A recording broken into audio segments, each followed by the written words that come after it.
안녕하세요. 시니어 라이프 비즈니스를 연구하는 최학입니다. 이번 시간에는 나이 90이 되어서 눈물을 흘린 사연, 그런 경우가 어떻게 발생하는지에 대해서 세 가지 뉴스를 중심으로 살펴보도록 하겠습니다. 첫 번째 뉴스는 30대가 월수 500만 원을 몸쓰는 기술에 빠졌다. 그리고 50세가 넘으면 주변에 사람이 없어진다는데, 그리고 끝으로 90대 노인이 복지관 가서 바뀐 인생. 이 세 가지 뉴스를 중심으로 하나씩 살펴보겠습니다. 첫 번째 뉴스는 월수 500만 원, 복수, 도배사, 해녀 이런 MZ 세대가 몸쓰는 기술에 빠졌다라는 그런 소식입니다. 그 내용 중에요. 목수수첩이라는 유튜브 채널이 있는데 여기서 보면은 이제 2030 젊은 친구들이 어떠한 목수로서의 기술을 가지고 그 과정을 촬영하는 것을 보여주고 있습니다. 누군가에게는 힘든 일일 수 있지만 그들은 현장에 나가는 게 기대되고 설렌다라고 합니다. 제가 아는 그 지인의 경우에도 어떠한 배관 관련된 것 아니면은 그 물이 빠지는 누수가 되는 것 이런 것들에 대해서 전문 기술을 가지고 그것을 고치는 기술 현장을 유튜브로 촬영해서 굉장히 인기를 끄신 분이 계신데요. 최근에는 그분께서 지인들과 같이 누수를 관련하는 분들과 모여서 그 실시간 중계도 하고 거기서 자유로운 삶을 소개하는 그런 모습을 보여주고 있습니다.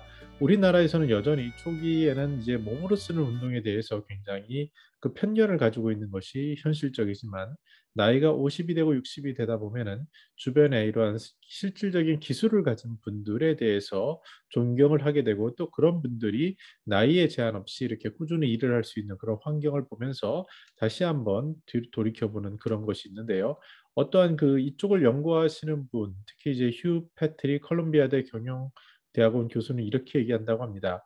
대부분의 한국인은 소수의 좋은 대학 그리고 몇 안 되는 일자리를 놓고 치열하게 경쟁하지만 이것이 너무 많이 그 몰리다 보니까 청년 패자를 양산하는 사회적 문제로 변질되고 있다. 그래서 특정한 직업들 누구나 선망하는 의사, 변호사, 대기업 직원 이것보다는 모든 직업이 존중받고 충분한 보상을 받아야 된다. 그리고 특히 MZ 세대는 이런 것에 활동을 보이고 있고요. 최근에 제가 한 인터뷰에서도 젊으신 그러니까 50대 정도 되시는 여성분인데 이분이 어떠한 생활의 그 관점이 바뀌면서 일에 대해 집중하게 되셨다고 합니다. 곤란을 겪어서 일을 도와야겠다고 여러 가지 온갖 아르바이트를 다 하신 거예요. 그래서 말씀을 들어보니까 안 해본 일이 별로 없어 보이는데 이분이 삶을 대하는 자세는 다른 분들과 달랐습니다. 그 어떤 것인지 할 수 있는 자신감이 있기 때문에 주어진 일을 더 즐길 수 있게 되고요. 또 거기서 생기는 그 금액이 아주 크지는 않지만 그렇다고 또 적은 것도 아니어서 그 상태에서 만족을 하면서 더 좋은 일 그리고 삶의 자세 그리고 더욱더 여유로운 그런 것을 그 추구하는 것을 봤을 때 아 정말 저분이 그 굉장히 다른 생각을 가지고 살아가는구나라는 것을 느낄 수 있었습니다. 우리나라도 이제 사회가 급변하면서 따라 예전에 획일적인 어떤 좋은 직장 그런 것은 여전히 남아 있을지 몰라도 자기가 무엇을 정말 좋아하는지 그것을 어떻게 추구할지에 대한 고민들이 30대뿐만 아니라 시니어들은 더욱더 그 강하게 현실적으로 느끼고 체감하는 그는 이유가 됩니다. 그것은 아무래도 예전에 60이 돼서 은퇴하고 살아가는 일반적인 것보다 훨씬 더 길어진 그러한 삶의 일부분 영향을 미치고 또 선배들의 길을 보면서 이것이 옳은가 하는 그런 고민들이 반영된 것이라고 할 수 있겠습니다. 두 번째 뉴스는 50이 넘으면 주위에 사람이 점점 없어진다라는 조금은 자극적이고 굉장히 현실적인 이야기가 됩니다.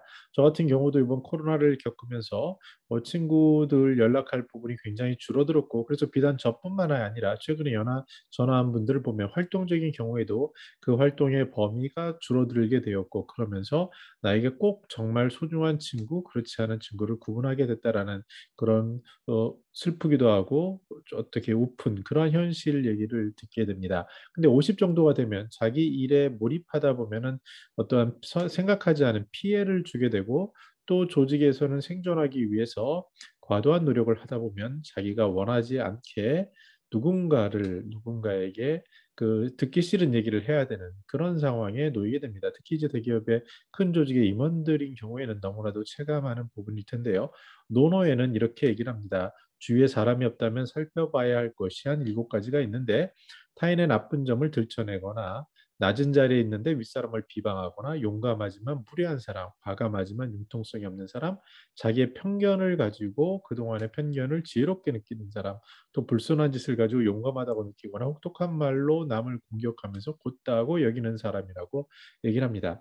아마 이 저희 시청을 하시는 대부분의 시니어들 또 젊은 분들 포함해서 이러한 것은 아마 사회 경험을 통해서 느끼는 겁니다.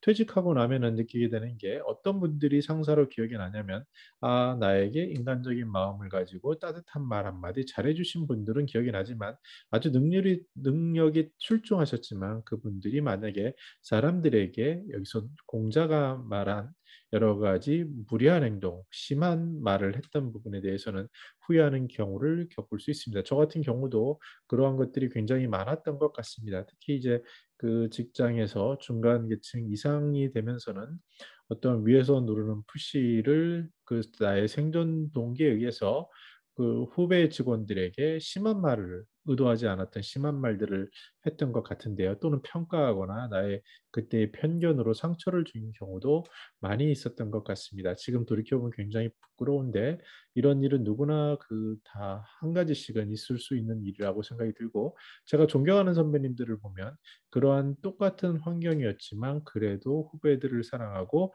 정말 사람으로 대했던 그런 분들이지 않았나라고 생각을 합니다. 나이 50이 되면 이 말이 무슨 말인지를 조금 더 체감할 것이고 나이가 더 들어서 돌이켜보면 주변에 사람이 없다면 그런 것들의 영향이지 않을까. 그래서 현실적인 스킬은요. 들어주는 게 되게 중요한 것 같습니다. 그래서 상대방의 얘기를 귀담아 들어주고 공감하면 그리고 조금 굳은 일을 했을 때 그 경우에 사람들이 따르는 것이 아닌가. 어떻게 보면 굉장히 단순하지만 이것을 젊고 의욕이 넘칠 때는 그 파악하기 어려운 일이 아니었나 생각을 합니다. 이 좋은 글에서는 또 이렇게 얘기합니다. 공부를 하라고 얘기를 하는 겁니다. 그 강학, 즉 오랫동안 할 수 있는 일에 집중할 나이가 50인 겁니다. 최근에 50 플러스에 관련된 좌담회를 진행하면서 그런 느낌을 받았습니다. 아, 뭔가 인생의 그 퇴직을 앞두고 고민이 있지만 어디에 무엇을 물어보고 어떻게 해야 할지 모르겠다라는 얘기를 합니다.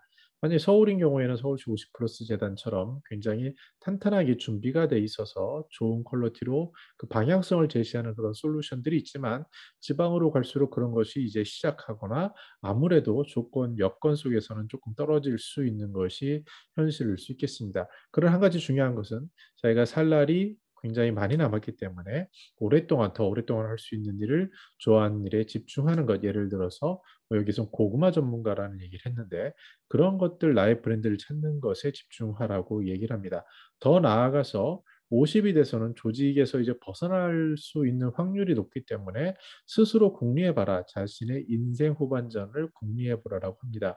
최근 제가 이제 웰다이 문화운동이라는 곳에서 어떠한 일부 그 역할을 담당하고 있는데 유튜브에 관련돼서 그러면서 거기 있는 선배님들을 보면서 선배님들께서 항상 하시는 말씀이 당신의 삶에 대해서 나이가 뭐 7학년이 됐든 6학년이 됐든 그 궁리를 하면서 어떻게 기여할 것인가, 무엇을 내가 평생 더 할 수 있는 인생 산막에서 무엇을 할 것인가에 대해 굉장히 진지한 고민 그리고 실천을 하는 것을 보면서 여전히 물어보고 여전히 배우고 더 알아가는 그런 노력들의 후배로서 굉장히 존경하는 그런 마음이 생기는 걸 봤습니다.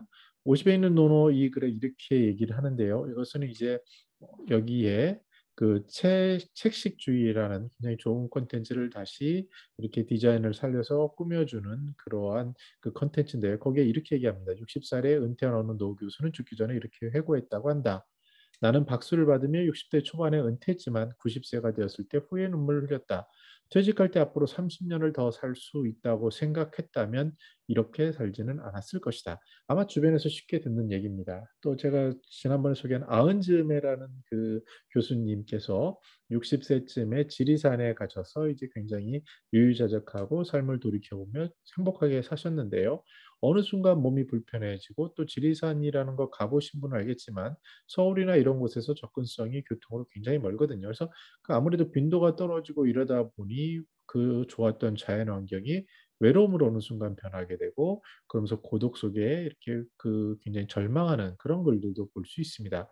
마찬가지로 많은 분들이 60에 일에 지쳐서 나는 이제 쉬고 싶어라고 얘기를 하지만 그 쉬는 것도 한 3년 정도 쉬고 나면은 바닥이 나는 경우가 많죠. 그럼 어떻게 쉴 것인가? 무엇을 할 것인가?라는 진지한 삶의 고민에 맞닥뜨리게 되는데 이때 주의할 것은 그냥 아무것도 하지 않고 멈추는 겁니다.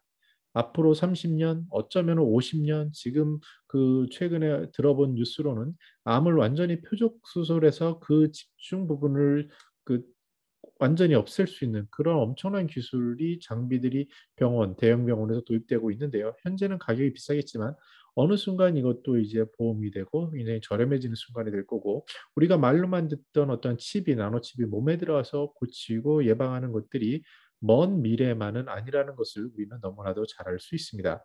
그래서 이러한 앞으로 길어진 인생에 대해서 90세에 대해서 후회의 눈물을 흘리지 않으려면은 이분이 말씀처럼 앞으로 30년을 더 살 수 있다고 생각했다면 이렇게 살지는 않았다라는 것에 대한 그런 생각을 곱씹어 볼 필요가 있습니다. 그런데 한 분은요, 89세 시골에 사는 할머니인데 화가 할머니입니다. 이 할머니는 이제 뭔가를 굉장히 좋아하는 일을 하시고 공부를 하고 싶으셨는데 답답해서 찾아간 복지관이 89세 할머니의 인생을 바꿨다라고 하는 얘기입니다. 이 할머니는 복지관에 가기 위해서는 하루를 좀 일찍 시작해야 되는 겁니다. 근데 멀기 때문에 그렇죠. 시골인 경우에.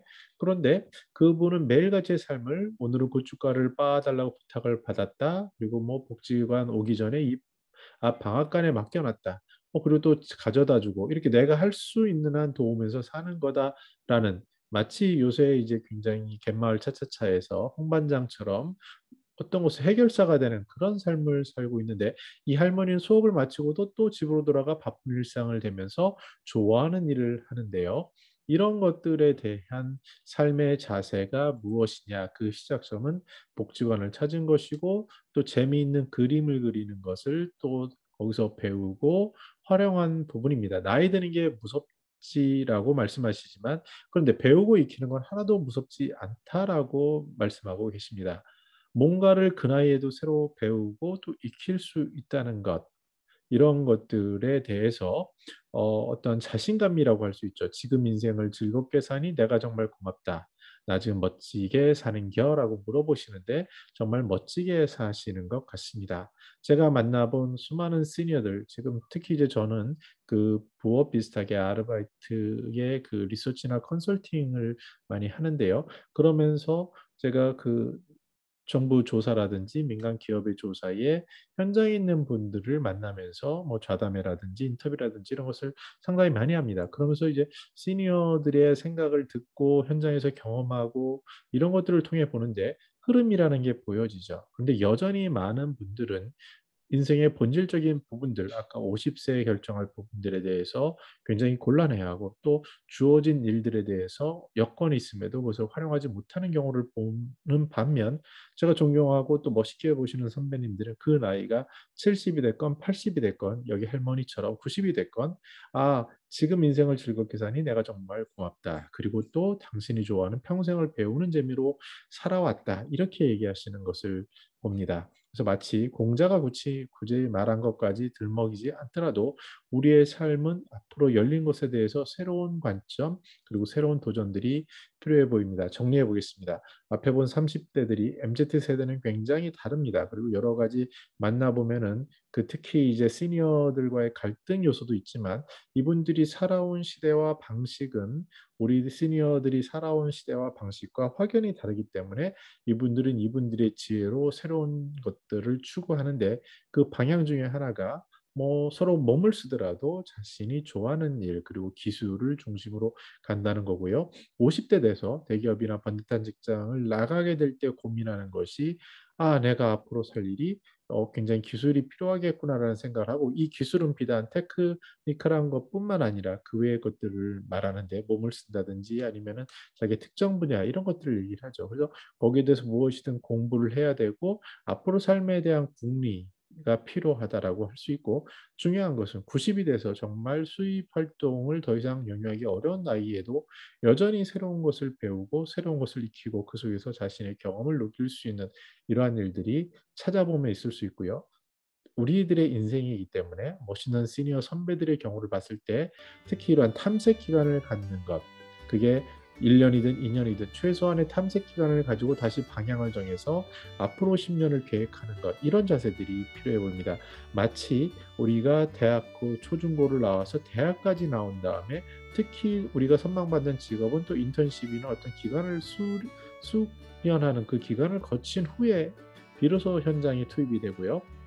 그리고 나서 전문가로 인정받는 것처럼 인생에 있어서 다시 50, 60에 새로운 일을 설계할 때 그때 우리는 다시 전문가가 될 수 있는 그 기간이 어릴 때처럼 뭐 20년, 30년은 아니라도 최소한 1년에서 3년 정도는 숙고하고 궁리하고 공부하는 그런 시기를 가지고 다시 새로운 삶을 준비하는데, 그 방식에 있어서 경륜이 있기 때문에 부딪혀보고 몸으로 테스트해보고 즐겨보는 이런 것들이 필요해 보입니다. 한 가지 우리가 확연하게 볼 수 있는 것은 제가 만나본 시니어들 또 앞으로 만나볼 시니어들의 그 차이점 하나는 현재 주어진 일에 최선을 다하면서 동시에 뭔가를 배우고 있고 뭔가를 시도하고 있고 오늘 하루가 설레는 하루라는 것, 이러한 것들은 그 누구를 보더라도 비슷하고요.